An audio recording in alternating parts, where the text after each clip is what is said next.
Everyone, remain calm. Yeah, that's how it always starts. But then later there's running and screaming. Somebody talk to me! What is happening? Welcome to Jurassic World. You're listening to the Jurassic Park podcast. You want to consult here or in my bungalow? Hold on to your butts. Well, we're back. Hello and welcome to the 110th episode of the Jurassic Park podcast. I'm your host, Brad Jost, and we're here to discuss all things Jurassic Park. In this episode, we'll touch on a few birthdays in the news segment, and then we have another edition of the Jurassic Mailbag segment, where Jennifer, Terek, and I take a look at all the emails and voicemails that we've received over the past month. We'll cover some questions on possible film errors, Lex's inability to turn off a flashlight, Fallen Kingdom potential plot lines, and much more. So without wasting any more time, let's get this episode started off with a bit of Jurassic news from around the world. 18 minutes and your company catches up on 10 years of research. Access made program. Access new security. These pictures were taken in hospital in Costa Rica 48 hours ago. I don't want to jump to any conclusions, but look. Boy, we hate being right all the time. Today, I guarantee it. We do have a few Jurassic birthdays to go over this week. This past Sunday, August 6th, was Ty Simpkins' birthday, Gray Mitchell from Jurassic World. The day of this release, Monday, August 7th, is Wayne Knight's birthday, Dennis Nedry from Jurassic Park. And Wednesday, August 9th, celebrates the birthday of Justice Smith, newcomer to the Jurassic series with a role in the upcoming Fallen Kingdom. Happy birthday to everybody this week. Spread the joy to them on social media and wish them all a great day. Oh, there it is. There it is. I'm not a computer nerd. I prefer to be called a hacker. Aren't you supposed to be a genius or something? I can't get Jurassic Park back online without Dennis Nedry. Incorporating all the latest technologies. We shouldn't be here. And there's 5 dinosaurs. How many Sarahs do you think are on this island? We're back in the Jurassic Mailbag segment today. I have my usual suspect here, Jennifer, Terek. How you doing today? Hey, I'm good. It's fun in the mailbag. Yes. You're in the mailbag, we're in the mailbag. We kind of talked about this a little while back, saying we should do this more often. We get so many things in our voicemail and in our mailbox that I hate all this stuff backing up. And I think last time we did it, we had months worth of items to go over, and it was this is 4 months old, and I don't know if anybody cares about that, at this point anymore, that person who asked the question.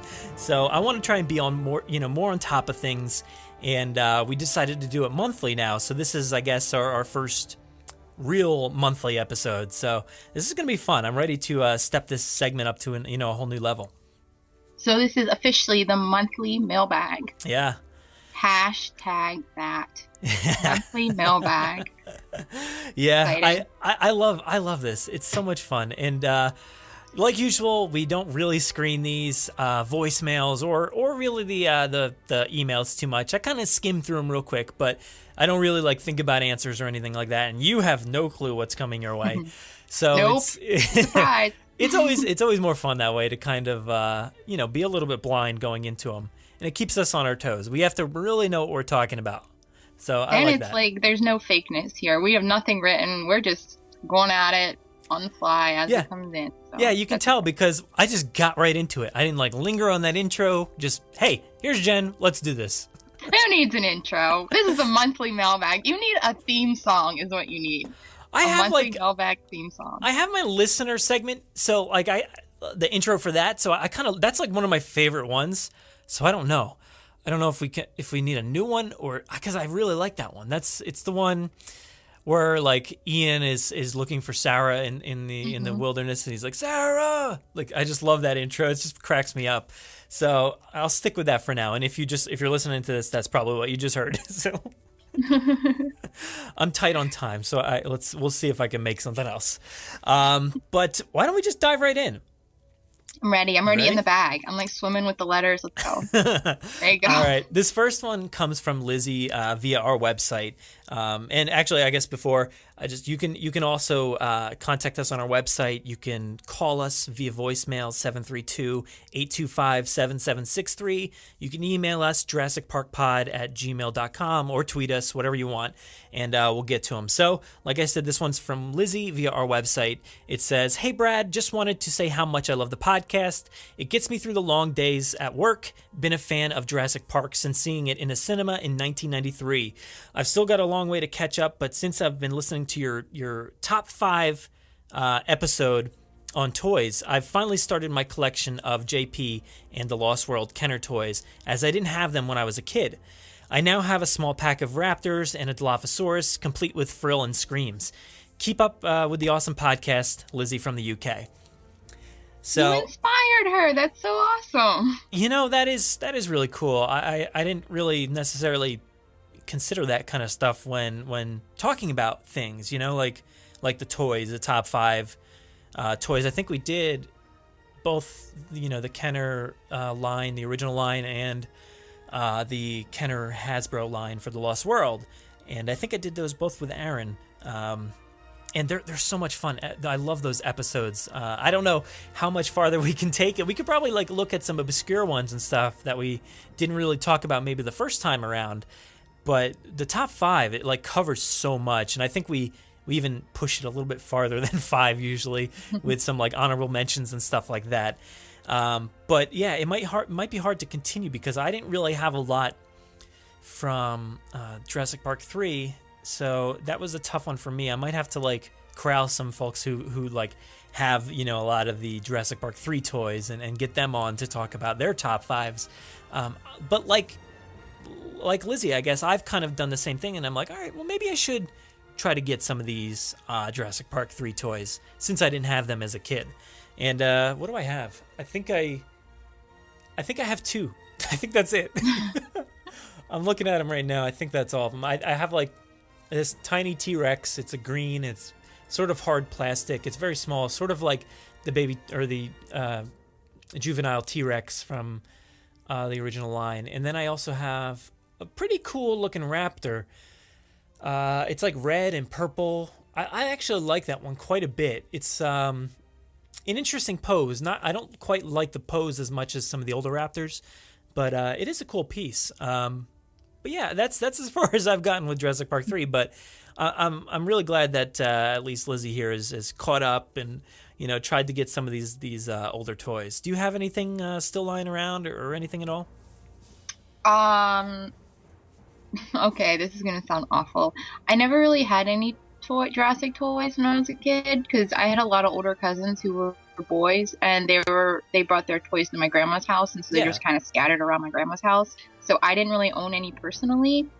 I did get some Jurassic World ones though, for the same reason Lizzie probably did, was it takes a whole new meaning when you're an adult, and at this point you're just like, I gotta have them just cause they mean so much and they're Jurassic, and they take on a whole new meaning. So I got some from Jurassic World, but I don't have any. Yeah. Before that, I don't know what happened to them. I don't know if my you're grandma, not alone. Yeah, I know she passed away. I don't know. I know a lot of fans in the community actually don't have any toys at all, or not even collectors nowadays.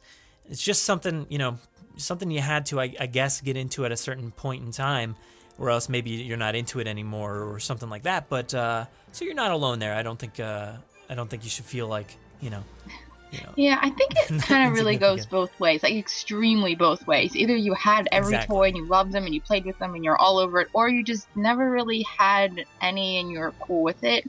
There's not really a middle, I don't think, from what I see in the fandom anyway. Yeah. So you can't really go wrong either way. Oh, no, not at all. I mean, nowadays for me, it's about collecting them. And, I'm not one of the people that, keeps them in a box or anything like that. I just straight up open them, put them on a shelf, and I don't care. I'll get maybe some older ones on eBay. I've actually recently, in the past year or so, I've gotten a few that I missed out on the original line, And I didn't care. They didn't need to be mint or anything like that. I just got some open, used toys, and I'm like, that's cool.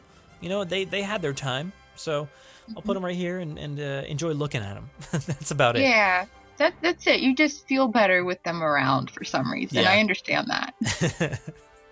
Exactly. So thank you very much, Lizzie. I'm glad you've been listening and catching up on everything, and you're getting back into it, so that's awesome. Let's see. Next up, we have another email. This one is from Allie, and it says, "My name is Allie, and I have a quick question that I'd love to have you address during your next podcast. Why was Lex Murphy able to reconfigure all of Jurassic Park's computer programs in 30 seconds, but is unable to turn off a flashlight?" Oh, that's a good one. Yeah. I never thought of that. It goes on. She has the pressure. She had the pressure from meat-eating dinosaurs in both situations. Thoughts, sincerely, the future ex Mrs. Malcolm. That is so funny. I obviously couldn't get through that without laughing because it's so true. I don't know. Well, computers maybe are such her comfort zone beyond anything that even in a panic situation, she's okay. But in a panic situation with a flashlight, maybe she's not okay. Yeah. I don't know. It's probably panic played into it, but maybe, there are some people who really are really comfortable with computers. I'm probably one of them, and I would be fine in a dire situation if I had to do something on a computer. But maybe if I was outside of my computer and was have to deal with something else, even as simple as a flashlight, especially one I've never seen before. I don't know, maybe I would have trouble. Yeah. Well, I'm trying to justify that. That's what I wanted to do. I want to take a look at the facts of the situations. Out in the T-Rex paddock, she's in the vehicle with just her brother at this point, I think, right? And they grab the flashlight, turn it on. The door's open at one point, and it's very dark, obviously, and there's a giant T-Rex outside, and the only thing in between them is glass door and the vehicle, the sides of the vehicle and whatnot. So that's a tough situation. And then on the other hand, in the computer room or whatever, she's behind some thick glass and they're blocking the door. And yes, that's a pretty tense situation, but she's not dealing with it directly. I don't think so. I don't know. Maybe that's the difference. Maybe because, like you said, she's really obviously great at computers. She's a computer nerd or a hacker or whatever she wants to be called. And I think that's the difference is the T-Rex situation, she had to deal with it directly with both, the dinosaur and the flashlight. And the other one, it was just a computer. So I'll give her the benefit of the doubt. As soon as she sat down at the computer, she probably felt automatically comfortable anyway because she knew exactly, she's seen it before. So it probably kind of put her at ease. Plus, she's in air conditioning opposed to a hot car. That would affect my judgment. I know that. Oh God, I never really thought about that. My hair would frizz and I would forget everything. I actually never thought about that. They're in very hot climate, right? And they've been trapped in these cars for a few hours. It's been a while, right? It had to have been a while because it's dark and everything. And it's got to be really sweaty. At one point, I think she's fanning herself off with her hat. So yeah, there's a lot of factors I think in that vehicle. It's dark and maybe she's sweaty from all that heat, and she's just fumbling around. She can't get the thing, and Tim's trying to turn it off as well, figure it out. But let's just and there's agree. a T-Rex coming through the glass. I think the T-Rex. Let's say this: the T-Rex was the first Oh no, not the first dinosaur. I guess they saw the Triceratops, but the first serious interaction. With something giant. Yeah, exactly. I think that's pretty intimidating. Raptors, obviously she was afraid of everything. She's all the dinosaurs, but I don't know. Let's just say there were so many factors involved in that T-Rex one that she just couldn't do it. She couldn't pull it off. She choked. Yeah, it happens. Yeah. She had intense focus on that computer, obviously. Yeah. That worked out. Timmy, on the other hand, I think he had to go to the bathroom or something because he was just hopping up and down, holding himself, I'm pretty sure. But why don't we head over to the voicemail here? Let's take a listen to our first voicemail. and I don't know who it comes from. So let's just take a listen. I heard that there's going to be animatronics instead of CGI. Oh wait, I don't think I started that from the beginning. Let's go back. Okay, I have some questions about Jurassic World Fallen Kingdom. I heard that there's going to be animatronics instead of CGI, and I was wondering if Blue's going to be in it, and if there's going to be any new hybrid dinosaurs. I'll leave you guys a message. All right, bye-bye. All right, so what do we got? A few questions Brad, here. Since you're the producer and I'm like the director, we can totally answer this question. Yeah. Thoroughly. We know all the details right here, right now.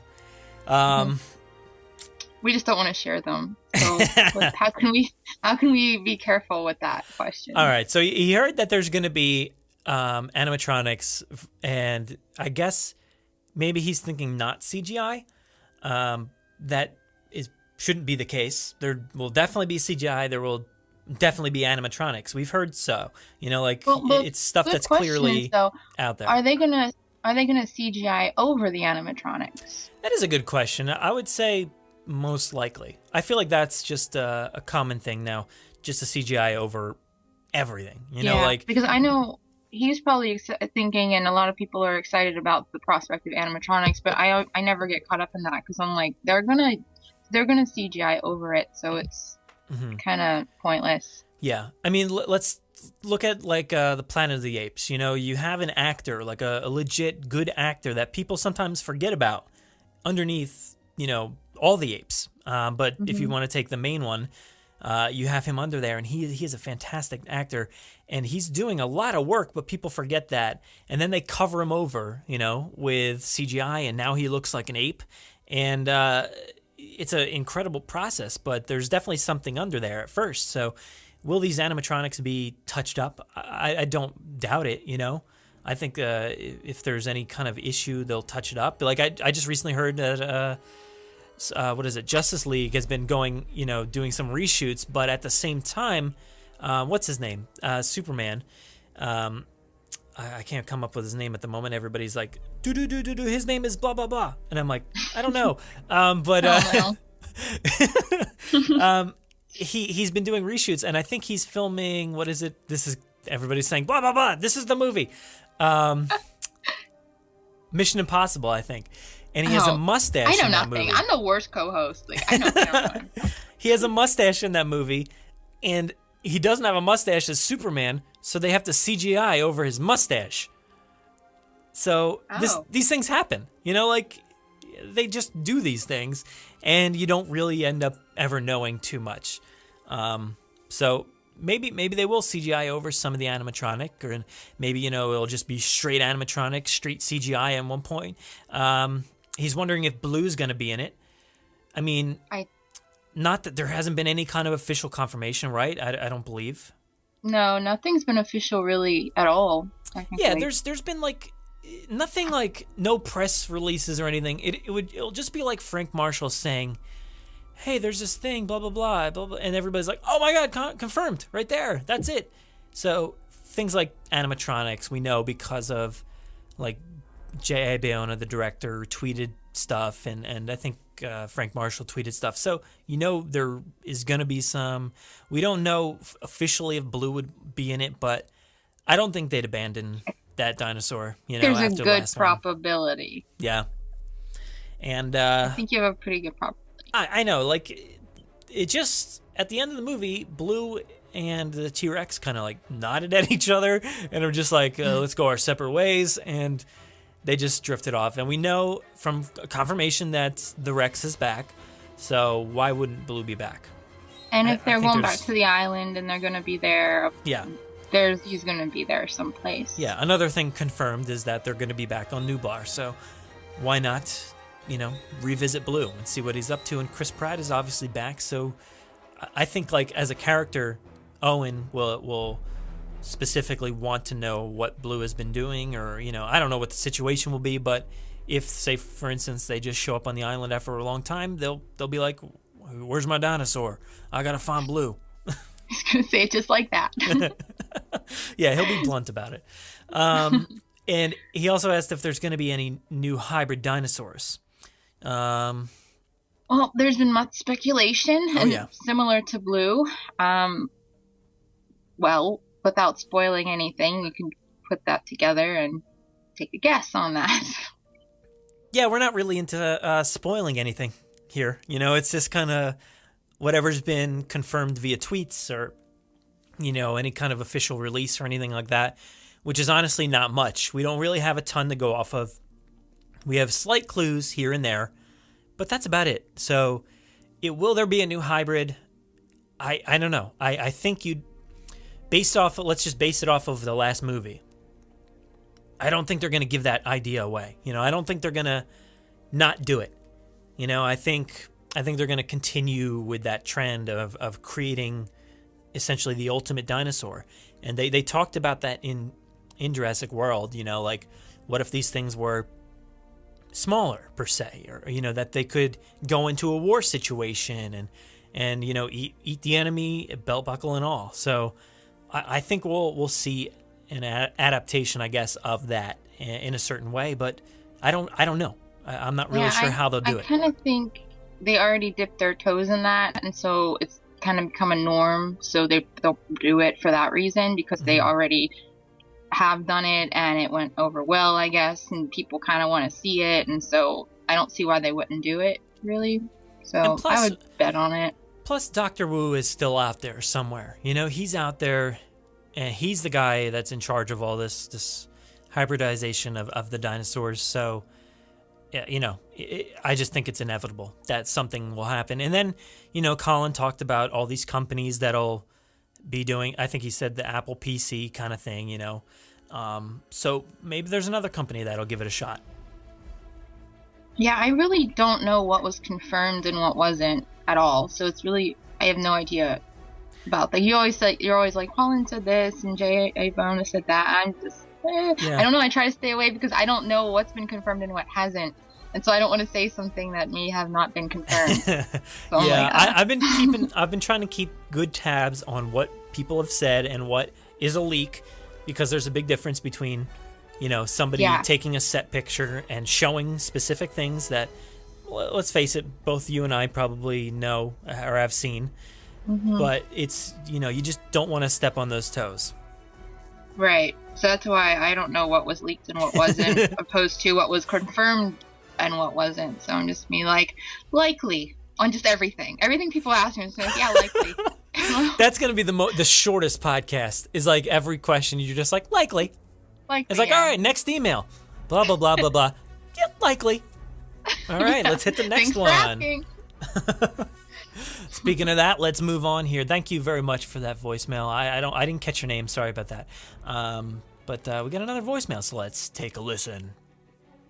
I want base camp up and running in 30 minutes. That's half an hour over and out. Cancel that order. What? Why? This is a game trail, Mr. Ludlow. Couldn't of us hunt on game trails, and do you want to set up base camp or buffet? Let's find a new spot, shall we? Over and out. Peter, if you want me to run your little camping trip, there are two conditions. Firstly, I'm in charge. When I'm not around, Dita is.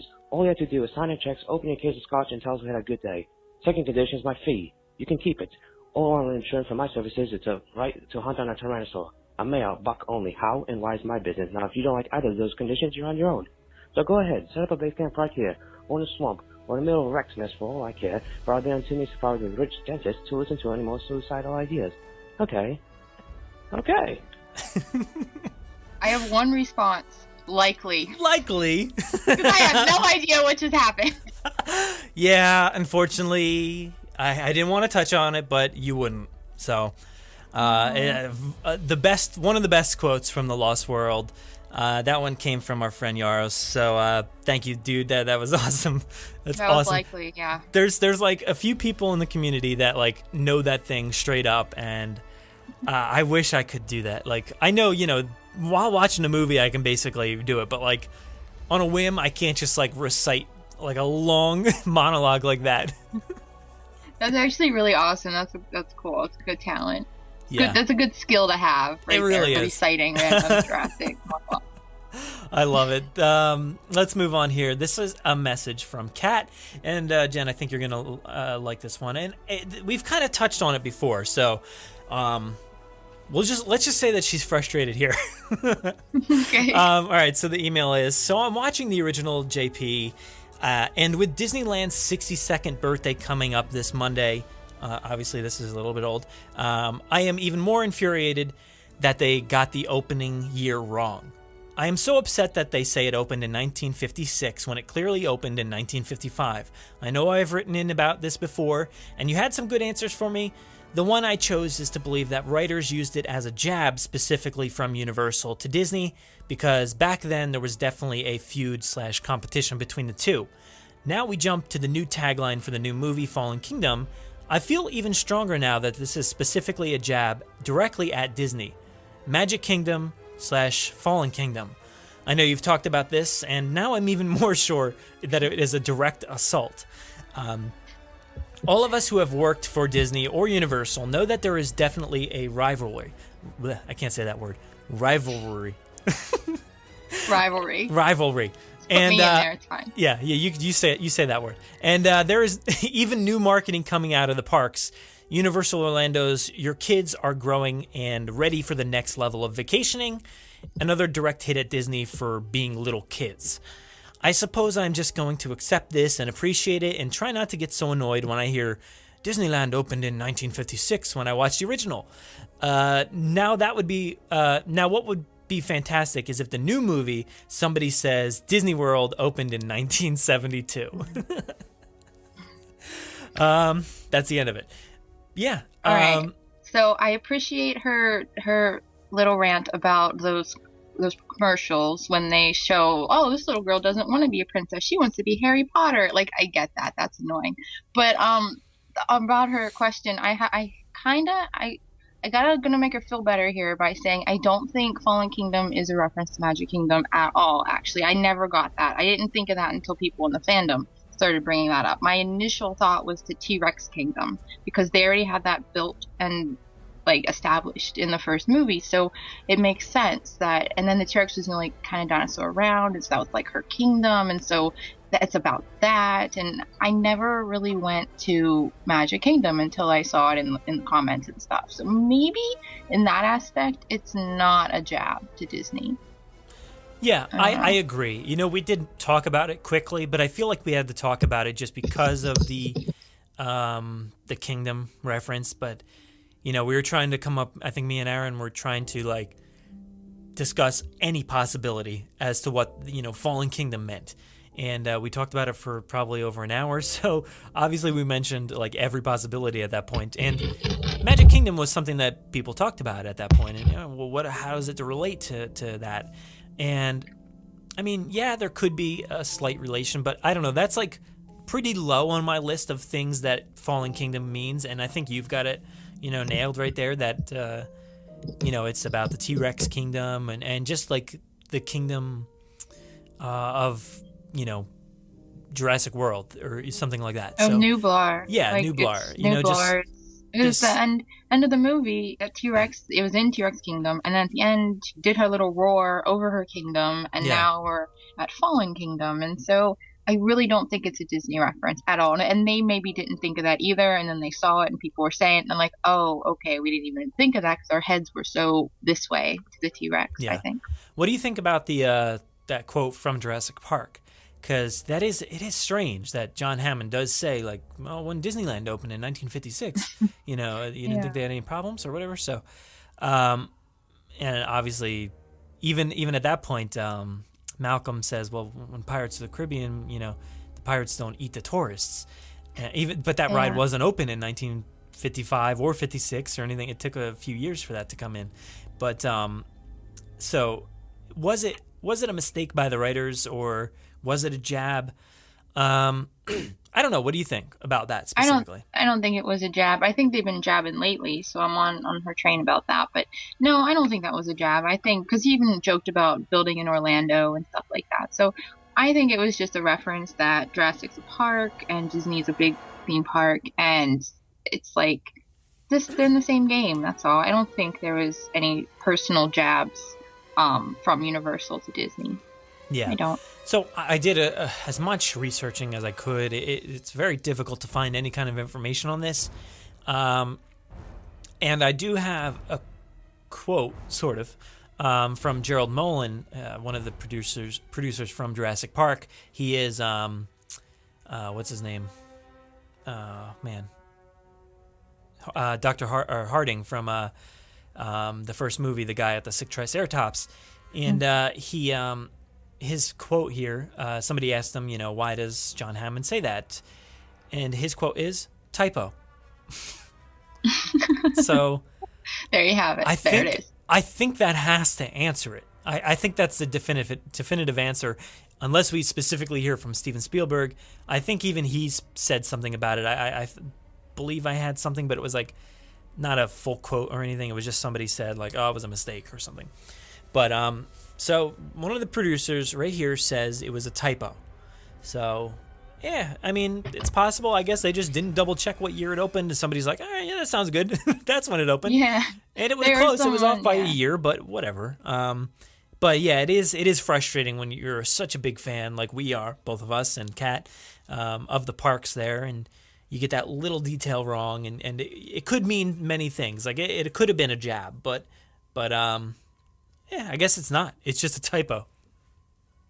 Yeah, I don't think so. Not that or Fallen Kingdom. I don't think that's Disney related. Yeah. One of the things I like to consider is that, we all know that Hammond was a bit delusional, and, he thinks he could fix things so much, and he doesn't know what the heck's going on. So I think he's just like, he's frazzled. He just says 1956. He doesn't know what's happening, so he made the mistake. I'm blaming it on him. It could be like a little joke in there. Like he doesn't know anything and he thinks he knows everything, and so he's just throwing out random facts. Yeah. He's like slightly off on just about everything. Yeah, slightly off on just about everything. But I guess that's it for that one. Thanks again, Kat. That was a good one. Hopefully, I think that wraps it up. Typo. That's about it. Mm-hmm. We have one here from Twitter. It comes from Fede. He says, not sure if already done, but I'd love to hear at Jurassic Park Pod talk about what Malcolm would say about the volcano eruption / save the dinos or not. Volcano eruption would be a natural process that would select dinos for extinction. So would he be in favor of letting them be killed? That's his question there from Twitter. Now, what do we know about this? We know, here, I'll tell you, this is from Frank Marshall. At one point he said something about two things that he's been working on have a volcano, and he mentioned like I forget, one of them was like a play, I think, and the other one was Fallen Kingdom. So we have a volcano. Some of the material we've seen so far has seen like cracked, and obviously the poster is very volcano-esque. It has sparks and it has smoke and falling embers, it looks like, or not embers, but what do you call it? I would call it embers. Well, yeah, there's embers, but what's the other one? The ash. White one. Ash, yeah. Sometimes I just need like a kick, like tell me what the word is I'm trying to say. So we do know that those are specific things we've seen. Whether it does erupt or it's kills all the dinosaurs or what, I don't know, but what would Malcolm say about that? That is a very good question. I think he'd be like, good, do it, let it happen. I guess, I don't have the audio on hand. I think I meant to play it last week, but I don't know. It got aside from me because I had a kid, so I didn't really think about it. But there's audio of Ian Malcolm doing an interview, I think, with MTV. Or not Ian Malcolm. That's dumb. Jeff Goldblum doing the interview with MTV, and he says something about maybe he's had a change of heart, I think, or something like that, or he's evolved or something. So I don't know if we can assume his initial thoughts would be this way when maybe he changed. I don't know. And we have seen that Frank Marshall has posted a lot of like Save the Dinosaur, posters and stuff. It looked like a school or something. It was one of like the first things that we saw during the production, I believe. There was like a tweet. Yeah. I remember so that. there might be a campaign to save the dinosaurs. And there might be a volcano eruption. And where does Malcolm stand? I don't know. And you think he'll just be like, uh-oh, whoops, there go the dinos. I do. I think he'll do that whole nature selected them kind of thing. Like, here's our second try of nature selecting them again. Mm-hmm. I don't know. Yeah, I mean, he's had so many interactions with these things. You'd think straight up that he'd just be like, let's let that happen and let them be killed and be done with this. Like, that's it. No more. But I guess that's the easy way out, right? That's what you'd assume. Maybe he says, we gotta fight for these. I don't know. I just can't see that happening based off what we already know. So unless some other information comes forward about, what he's been doing the past 20 years, then maybe I could see him wanting to save them. But as of now, no. Yeah, same. There was Loot Crate had, this is like sort of besides the point because it's not like official or anything, but Loot Crate had a box with some Jurassic item inside, and they do some like behind the scenes campaigning and stuff for the boxes that they're sending out with these items. And one of the things was like there was like a video on YouTube and a voicemail that you could call, and this guy that does like famous people like voices and stuff, he actually did a full voice message. You probably heard it here on the podcast. We played it, and he did a full voice message as, I guess, Ian Malcolm or Jeff Goldblum. I don't know which one, but and it was about saving the dinosaurs. So I do remember that. Yeah. So not that I consider like a Loot Crate exclusive item and their campaign around that. I think that maybe they would just do their own thing, but maybe there was a tie-in. I don't know. I found that bizarre too when they did that. I'm like, is that really true to character? I don't know. So I kind of felt uneasy about that anyway. Yeah. So if they do go that route, I'll be like, I don't know. Yeah, exactly. And then in the video, they actually got I'm blanking today. My brain is not working. Whatever his name is that played Gray Mitchell. Yeah. Well, I can't think of it. I'm a terrible fan. Who cares? Ty, yeah, there you go. Ty Simpkins. Mm-hmm. They got him, and he was actually in the video, and he thought he was like part of like getting rid of the dinosaurs, and then they informed him that this video is about saving the dinosaurs, and he's like, "What? No, forget about this. I don't want to be part of this." So he wants them gone, but Ian Malcolm wants them to stay. I don't know. That just seemed weird, but maybe that's what happens. I don't know. I could see them, doing it just for the sake of changing things up, I guess. But as of what we know now, based off his character, I can't see it. Right. Same. But something might happen that we don't know what's going to happen. Exactly. And then maybe we're like, oh, yeah. Okay. Yeah. Let's move on here. Thanks, Fede. Here we've got another voicemail. I don't know anything about it. Let's take a listen. All right, I have some information on the next Jurassic Park movie. So I went on the set, and apparently there's gonna be this man. I forgot what his name was. It's some like Krong something, like I don't know. Anyway, so then there's gonna be robots in this movie apparently, and like there's gonna be like some T-Rex fighting this other dinosaur. I don't know what it is. It has a lot of spikes on it. Has some spikes on its head and stuff. It's really weird. And if you have a chance to tell Steven Spielberg something from me, like just mention me. My name is Quasars, aka Big Buzz, aka Moonbeam James. So yeah. All right. That's it. Did somebody just drunk call you? I think so. Yeah, we should stop this, and I'm going to contact Steven. Let him know. On here and have Quasars, a.k.a. Big Buzz, a.k.a. Moonbeam. I didn't hear the rest of it, but yeah, I'm going to let him know that, he needs to be a part of this movie. I did not catch what he said in the beginning. Did you? It was something about a man being in the movie, and he forgot his name. And there were robots in the movie. Then there's going to be robots. Robots, yeah. well, let's cover that. Robots? No. I think that's likely. No robots. Maybe he meant animatronics. I think that's that I was thinking about that. That's probably what he meant. So in that case, robots. Yeah, definitely. That's likely then. Sure. There's going to be a T-Rex fighting. It literally just sounded like he described Jurassic World. So sure, there's going to be a T-Rex fighting another dinosaur with spikes on it. That was the Indominus Rex, if you ask me. I mean, you could verify this with Steven Spielberg when you talk to him. I will. Yeah, I'll ask him.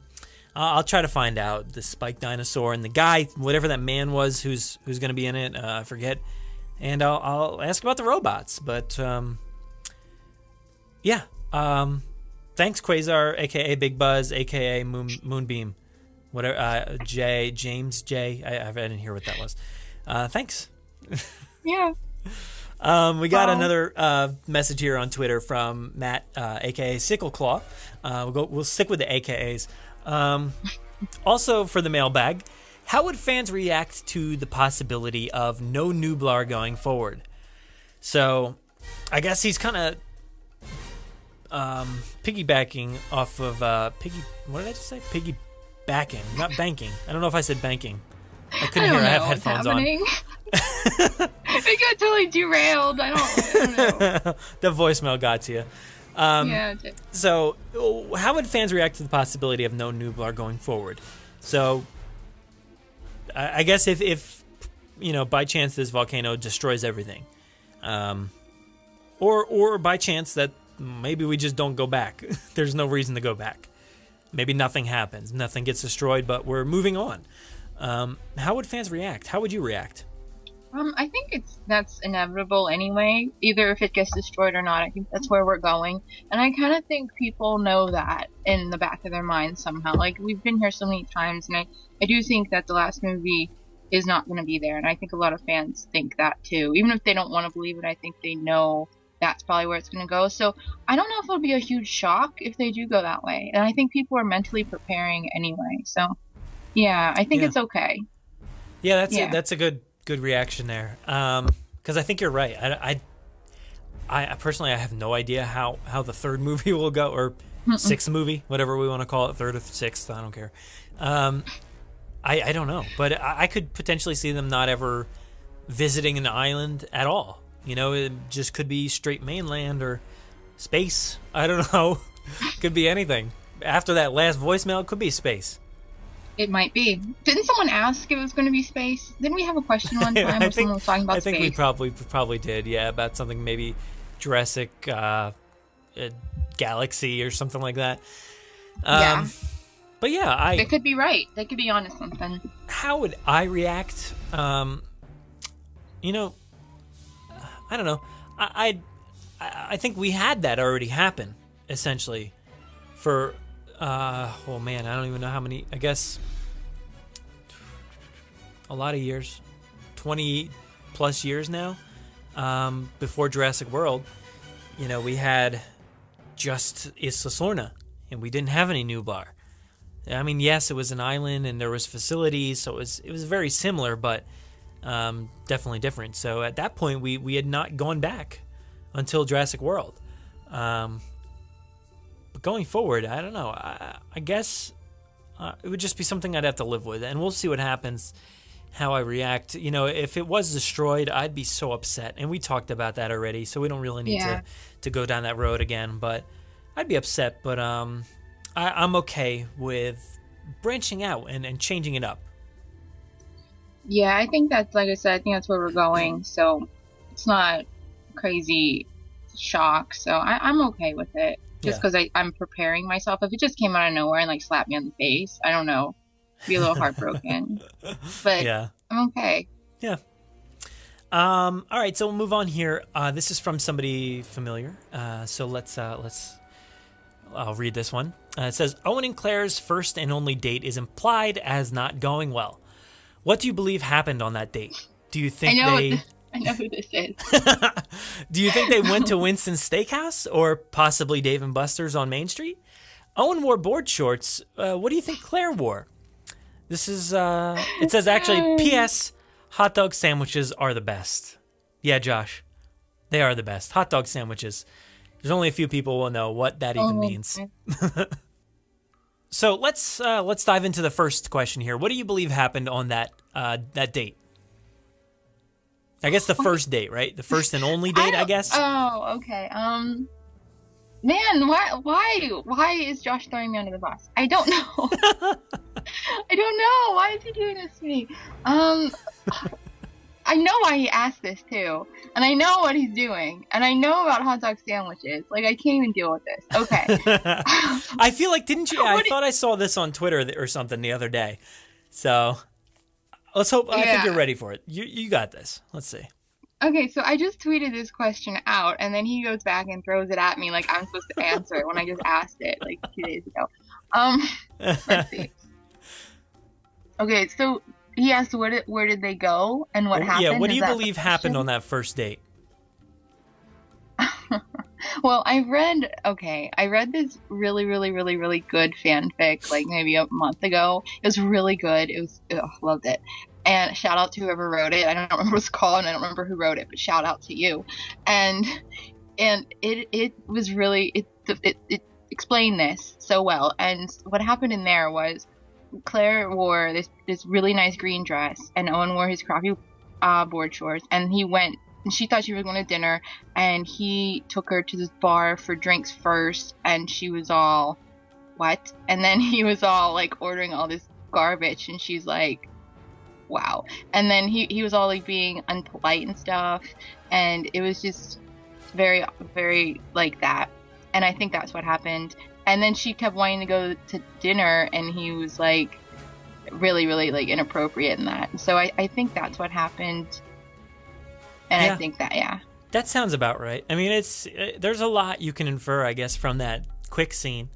And they just establish like their relationship and how they've, gotten along and all that. And obviously they knew each other, I guess, for a while. They've worked together. They've seen each other around.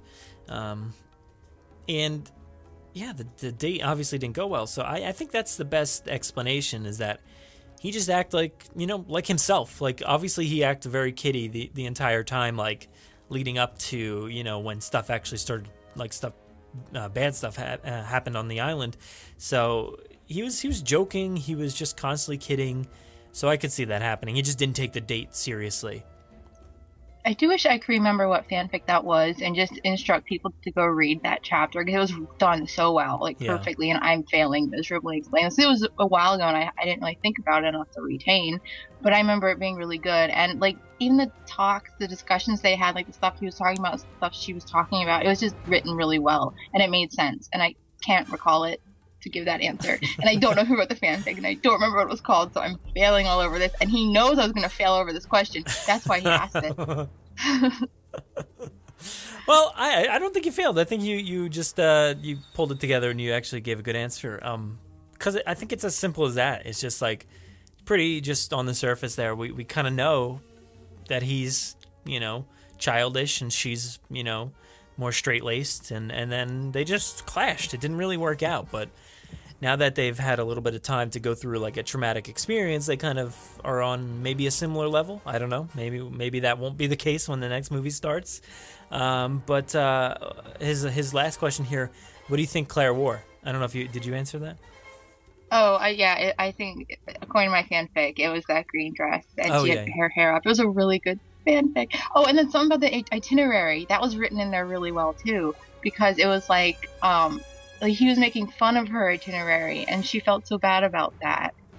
And your heart just like, oh, because the build up to that, real nice, like the chapter before, and like she worked really hard on her itinerary, and then he just like rips it down. He's like, it's stupid.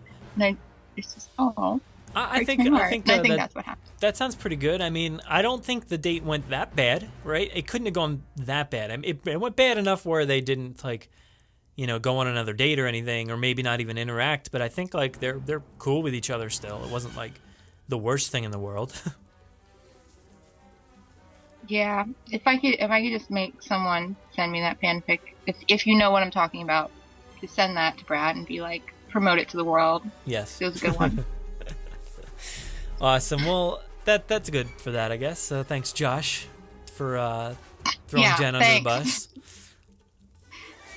Let's go on to a voicemail. Let's see. Don't know what this is. I think it's from Veronica, so let's take a listen. That was a really cool voicemail intro, I'm not gonna lie. Anyways, so hi, I'm Veronica. I've been following you guys on Twitter. One of my friends got me into this. And I've never done the Jurassic Mailbag, but I really couldn't resist myself this time around. So I really wanted to just say some stuff. First off, like, you guys are awesome. Like, anybody who likes Jurassic Park is, like, my best friend. So we're official. We're best friends. So just be ready. I'm going to totally be retweeting everything. Anyways, I just wanted to talk about the new Fallen Kingdom. I'm curious to see how Ian Malcolm comes into play with this, and also Dr. Wong. No, that's not his name.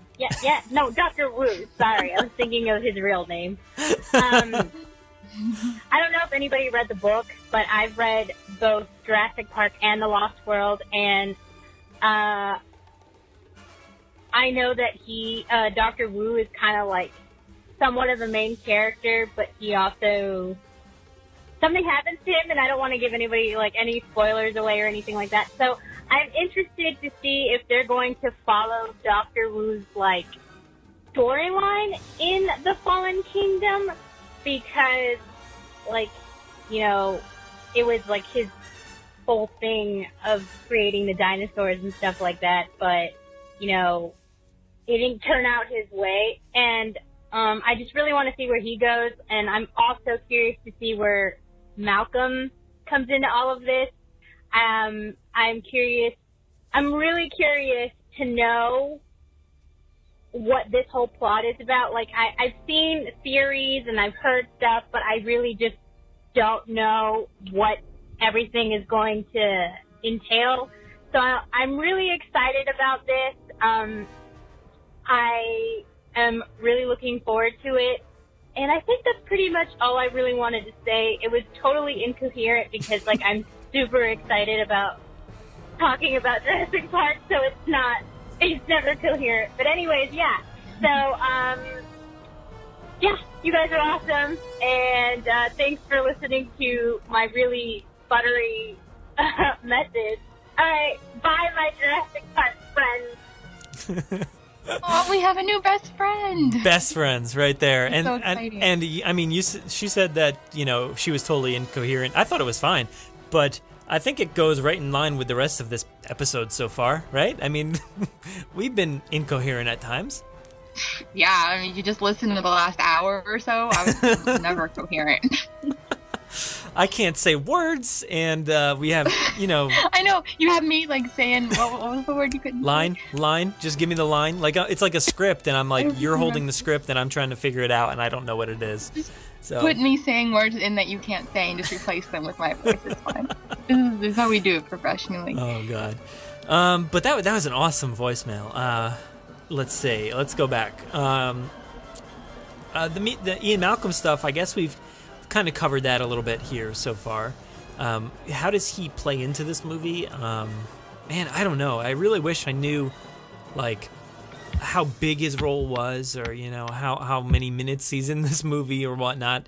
But, you know, it could be small, so we don't know. But I'm gonna assume it's small. That's to say, I'm gonna play it safe and assume he's barely in it, and he's just in it enough to play a crucial role, but not enough to be like a big character or anything.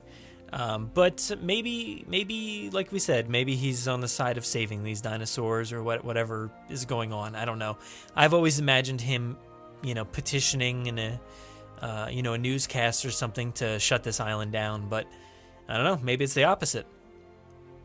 Yeah, I think he'll have like a really tiny role. From what we've seen anyway, I don't think he filmed very long. You know, it's just a little bit. But yeah, maybe he will. I don't know. I don't know what he's going to do. Yeah. We have no idea. We have no idea about him. No idea. I don't even know what to speculate. I don't even know if he's going to be like acting with people, or if it's just going to be a recording, or if he's on TV, or no idea. I know, yeah. And she said, like, you know, she's really interested to hear, like, what's happening and what the details are. And yeah, I think we're in the same boat. We don't know, you know, what's happening. I mean, we've seen some stuff here and there, but we don't know how to piece things together. And I think we're all in the same boat. We just want to know what the whole plot is moving forward. I just really want to know.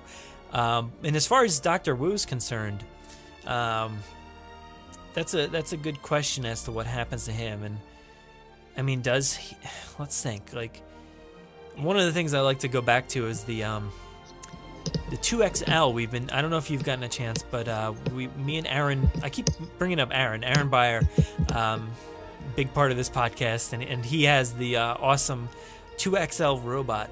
If anybody hasn't listened to those episodes, go check those out. We've done 2 of them so far, and it's this 2XL robot that actually plays this audio tape called Chaos in Jurassic Park, and it's like it reads off like essentially like a radio play, and you pick all these different options, and you know, you can follow around Dr. Wu and figure out what he's up to. And in this story, he has this like special project, I think they call it. And I think, you know, it turns out, obviously it's like relating to the book and stuff, and he has this raptor or hybrid raptor, and that's from the book, so it's not like Jurassic World is doing anything crazy like with hybrid raptors. So we talked about that earlier with if there will be any more hybrids. I think maybe Dr. Wu will have something to do with more hybrids if that's the case. And maybe maybe he'll have a special project, like a small pet velociraptor that he's like trying to make, you know, like the best one he can or something like that. I don't know. It'll be interesting to see. I think that's the biggest question, and not a lot of Jurassic movies, I think, end in a cliffhanger or any kind of cliffhanger of sorts. But Jurassic World definitely did, and left us hanging with like what's going on with this character. I think he'll have a small role too. I think that Daniela, is that her name? Yeah. I think she's gonna have a big part. She might continue his work or something like that, so his work might still go and be a big role, but I think she's gonna be like the Dr. Wu of this movie for some reason. Yeah, that's a good point. I mean, all we have to look off of, like you said with Jeff Goldblum, is like how long did they film? And you know, if we know specifically, we could maybe answer how much of a role they'll have. But a lot of this stuff happens behind the scenes. We don't exactly know. So who knows with Dr. Wu. But his role was not big in either movie, you know, that he's been in. It was tiny in Jurassic Park, but significant and memorable. You know, he was barely even a character in that movie, but they turned him into something much bigger. And I think they really grew on that character with backstory from the Masrani site and all that, and the Jurassic World, his character built, and he's this new character now. So I'm really interested to see where he goes. Well, I wouldn't really be surprised if Malcolm and Dr. Wu had around the same screen time, to be honest, doing completely different things, interacting with completely different people, but screen time wise or level of importance, I kind of might say they're the same. I think Malcolm might be more than a cameo and less than like a big character, and I think Dr. Wu will be the same thing, more than a cameo and less than a big character, because that Daniela, I'm guessing, I don't know, might take over that spot that he would have normally. Yeah, I think you're right. I think he'll be just on par with Jurassic World. You know, it was a good, really great part with some great dialogue, a good like monologue there with Masrani, and it was a major part, but very short and very contained. So I think that's what we'll see from both those characters. Yeah, even maybe a little less than that. Yeah, maybe. I don't know. Maybe a lot of characters this time. A lot of people in this movie. Yeah. I think that, you know, it's very hard to compare this movie because I don't think it's going to be anything like Jurassic World. And I don't know, maybe it won't be like any of the movies, but it's, you know, we've got a new director who doesn't essentially fall in line with any of the other directors that we've had so far. So could be a completely different take. I don't know. It's going to be so good either way. Yeah. So excited. Yeah. Thank you so much, Veronica. That was an awesome email. Hopefully, or not email, voicemail. Hopefully we hear from you again. We are best friends. Yeah. I really appreciate that. So thank you. Yeah. This next one is a text. We actually got a text message from Molly. Technology. I know, right? I got this voicemail number, but apparently people just can text it. So that's news to me. It says, "Hello, Jurassic Park podcast. I just want to thank you all so much for such an amazing podcast. That is always my go-to podcast. I just went on a long road trip and I listened to your podcast nonstop all the way there." I'm sorry about that. I'm sorry, Molly. I don't know about Fallen Kingdom. I didn't know about Fallen Kingdom until I listened to the new episode, and I was so excited. I got your phone number from your website, just so you know. I really want to thank you guys for an amazing show, Molly, from Colorado. So, thank you, Molly. That's awesome. Thank you for alerting us that we can get text messages now. Yeah, and wait, did she... I don't know if the audio is still being stupid, but did she say that she heard about Fallen Kingdom from your podcast? Yeah. Did she say that? She says, I didn't know about Fallen Kingdom until I listened to the new episode. Or news episode. So, that's pretty awesome. It's breaking news right here. Without you, she would still not know it existed, possibly. Yeah. Oh, I You're guess. I lives. mean, I wouldn't blame her because they don't do anything. So it's like there's like not even a movie coming out next year called, Fallen Kingdom. You wouldn't even know otherwise. When are they going to start paying you for advertisement? I don't know. I mean, look, they put out like one official picture and a poster, and every time a new movie comes out, like Ant-Man and the Wasp just started filming today.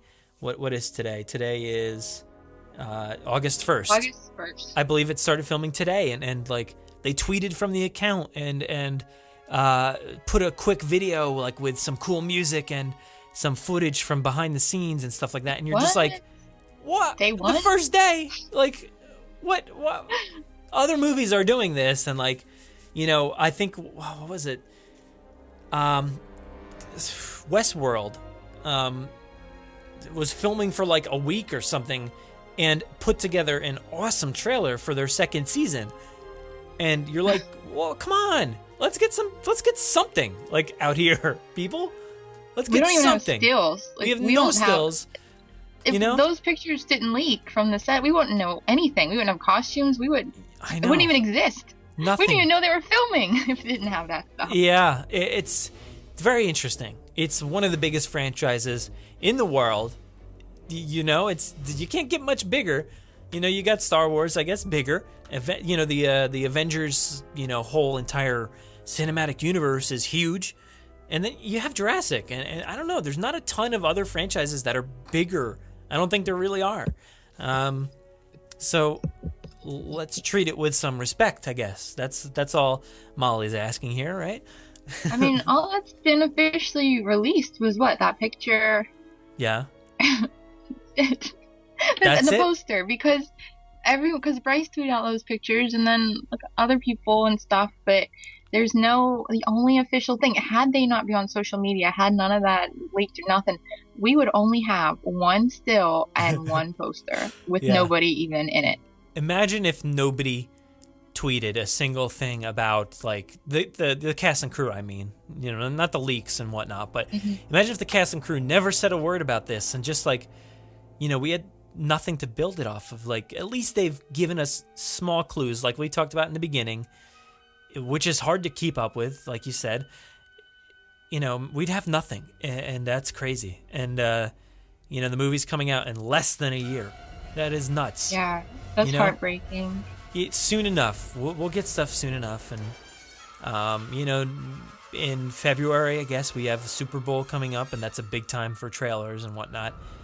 Positive, I'm sure we'll see something around then. Yeah, I'm sure at the start of the year. Maybe sooner, who knows? But that's besides all the points here. Molly went on a long road trip and listened to the podcast nonstop.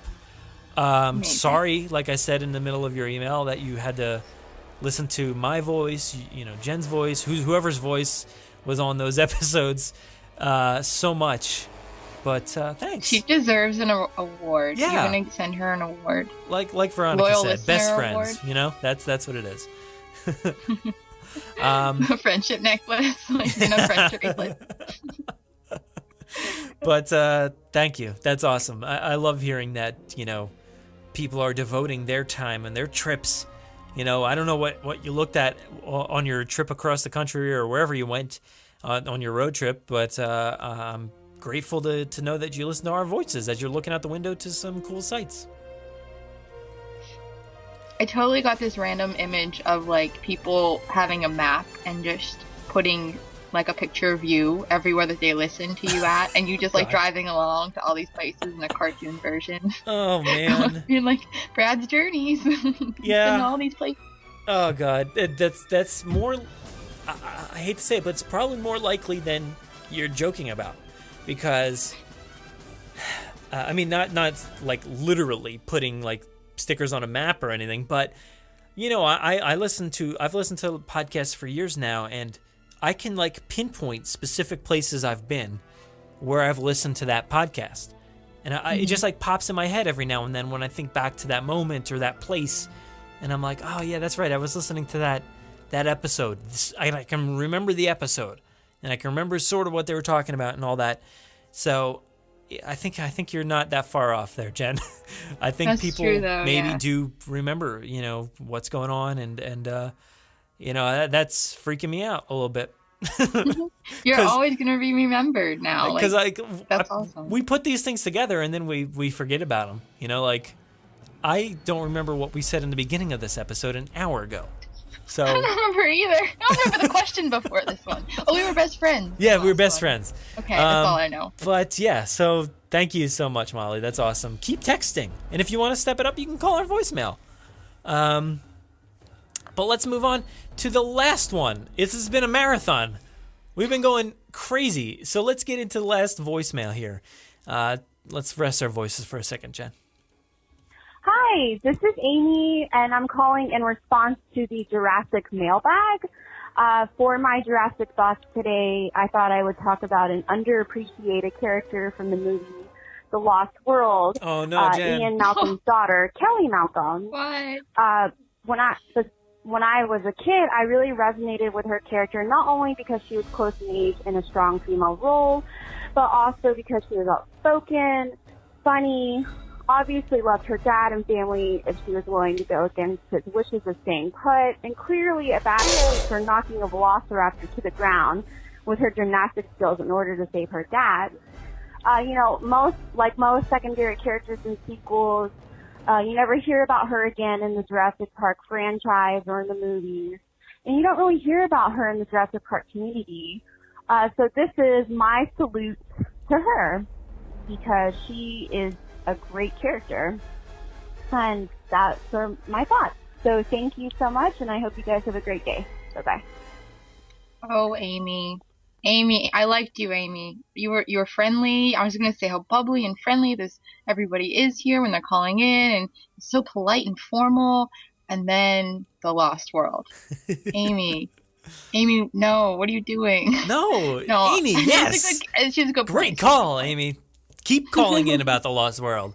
Unfortunately, you don't probably know too much about this character, but what do you know about the character of Kelly Malcolm? Or Kelly, I know that she wears a red shirt. She wears a red shirt. I know That's that a good point. That's a very good point. Red shirt. Yeah. I was... I put together, because it was the actress's birthday the other day, and I put together like an image of, Kelly's role and all that stuff, and I think there was like a picture of her from the premiere and stuff like that from Jurassic World. So I was putting this image together, and there's a lot of like great love for that character via like other mediums and like the Lego game and there was a few there was a few other items. In the game, the phone game, the Jurassic World. The phone game, yeah, that was one of them. Yeah, that was one of them. That. So yeah.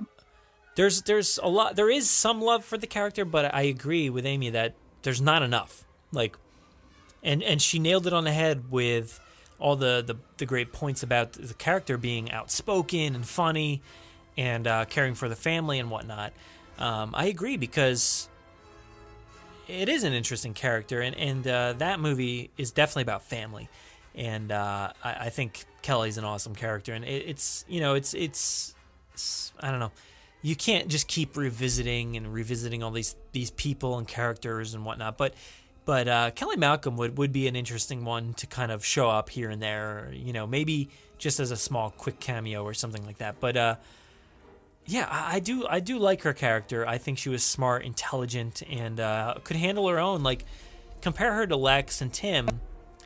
She wasn't necessarily as afraid or any of that stuff. She was like game. She did something insane, and she just did some gymnastics and killed a raptor. I think I'm not 100% sure, but I think this is my mind thinking. I think she killed the first dinosaur in the movies. Whoa. So. Whoa. If I'm right, I'm trying to think. I can't think of any others. But that's pretty intense. She straight up impaled a dinosaur, which is super intense. And yeah, a lot of people make fun of that scene, but I like it. I find it fun now. I don't have any issue with that scene. She's a really cool character and definitely does not get enough love. Well, I gotta applaud the shout out, just like you said, the underrated character. And any shout outs to underrated characters, I totally get behind. So I love that. I love that she got some love there.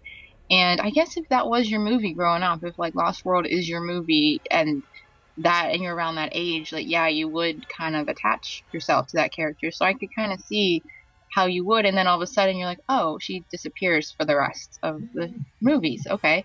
But yeah, I could see a soft spot for her if that was your movie, and yeah, you identified with it. That's pretty cool. So good shout out. Love underrated characters. I want more things like that. I want more people to tell me their underrated, favorite little characters that nobody talks about.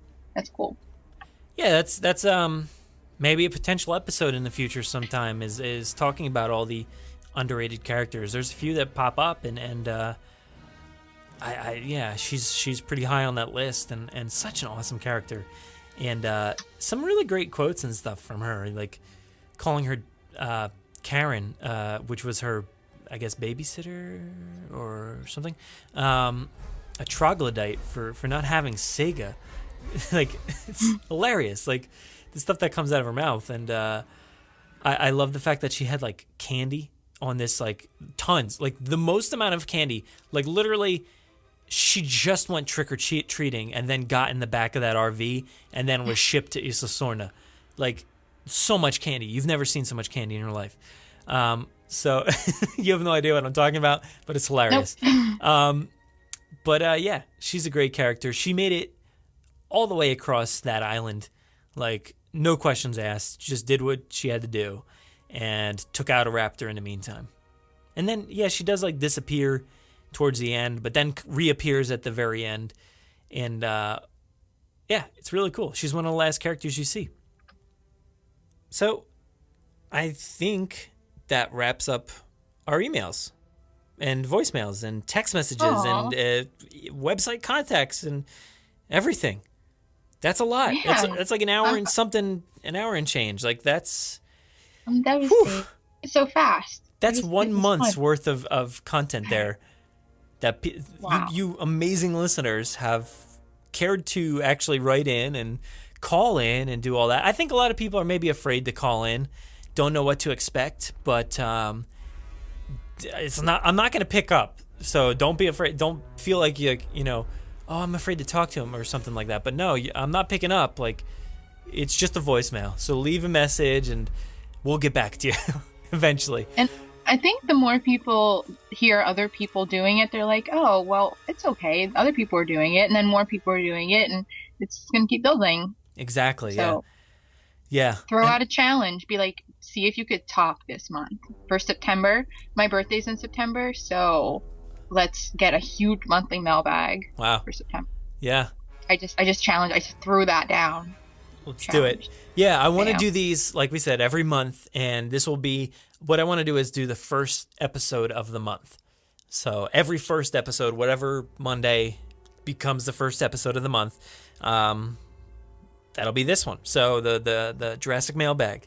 So, geez. So it's the monthly The Monday monthly mailbag. Yeah. M cubed. Oh my gosh, M cubed. That's awesome. Like I said, everybody, call our voicemail line, 732-825-7763. That's, mostly just for U.S. citizens here. If you can't and you're outside the U.S., you can, citizens, I probably should have just said residents. If you're outside the U.S., you can just send us a voicemail, through email if you want to just record a message. Literally, all you got to do is pick up your phone. Every phone, I guess, has a voice message program. You just record your voice, send us that email. I'll play it here on the podcast. So if you don't have the ability to call our number, you can definitely just do that. And our email is JurassicParkPod@gmail.com. You can also head to our website, and we have a contact form. So if you just look at the navigation of our website, it says contact. Hit that. Enter all your information with a message, and I'll read it here just like I did.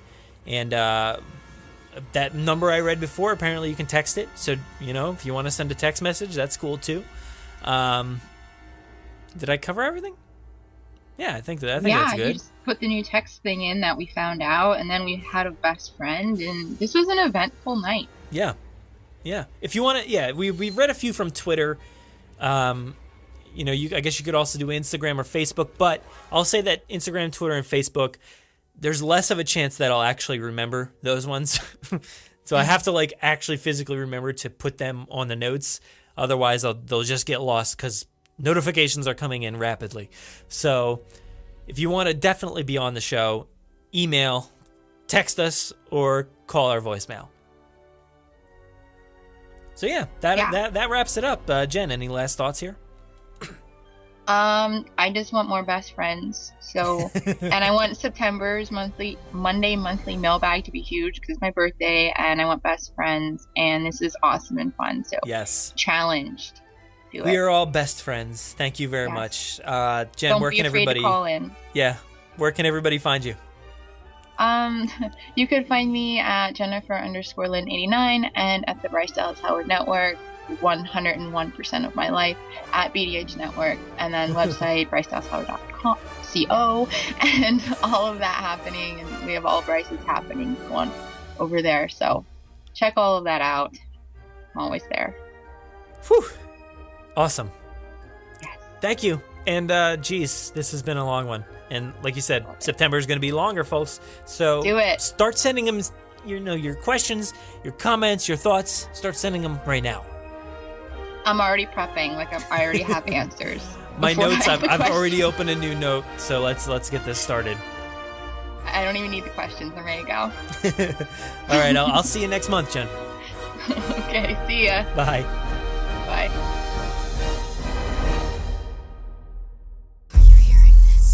Make sure to visit JurassicParkPodcast.com to find all our past episodes, brand new news articles, information on how to contact us, and much more.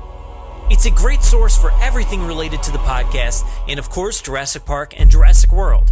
Head to JurassicParkPodcast.com and help us build a great community. Anybody hear that?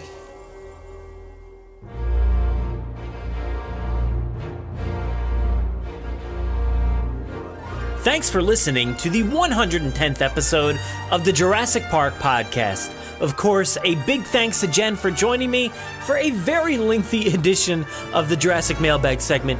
As we mentioned, we'll be doing these every first episode of the month, so keep your questions coming in around the clock, and we'll hit them as soon as we can. Now, I really can't end this episode without thanking everybody who called or wrote in this week. You guys totally blew us away with the amount of questions and, of course, the great quality of content that you sent in.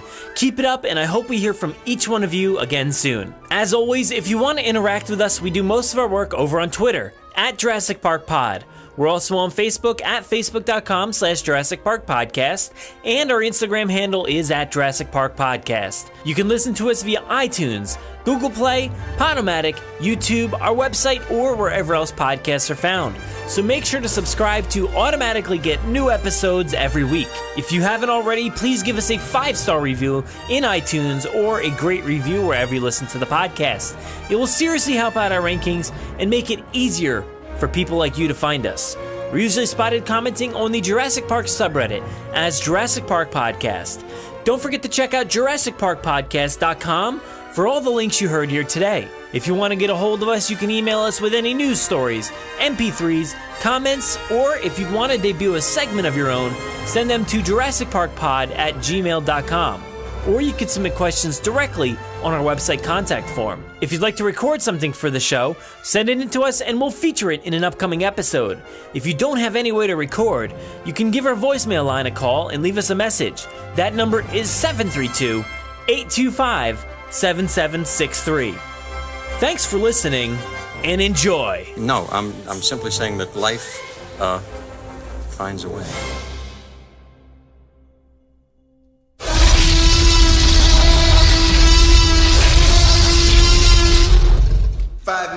Drop what you're doing and leave now. What happens is it actually, every time I get a voicemail, it transcribes it, and it's literally the worst transcription ever. Okay, so how did it transcribe with the guy? When we heard it, we didn't know what he was talking about. Let's see. Okay. Here, I'll try to read it as literal as possible, like without messing up. Hi. As information on the next Jackson Park movie, so I want to say, and apparently they're going to be in the men there. I forgot was name, was it? So anyway, something like, I don't know, anyway, so Lender does robust enough movie or family, and like there's going to be like some T-Rex fighting this other status, or Lee don't know what it is. It has a lot of spikes on it.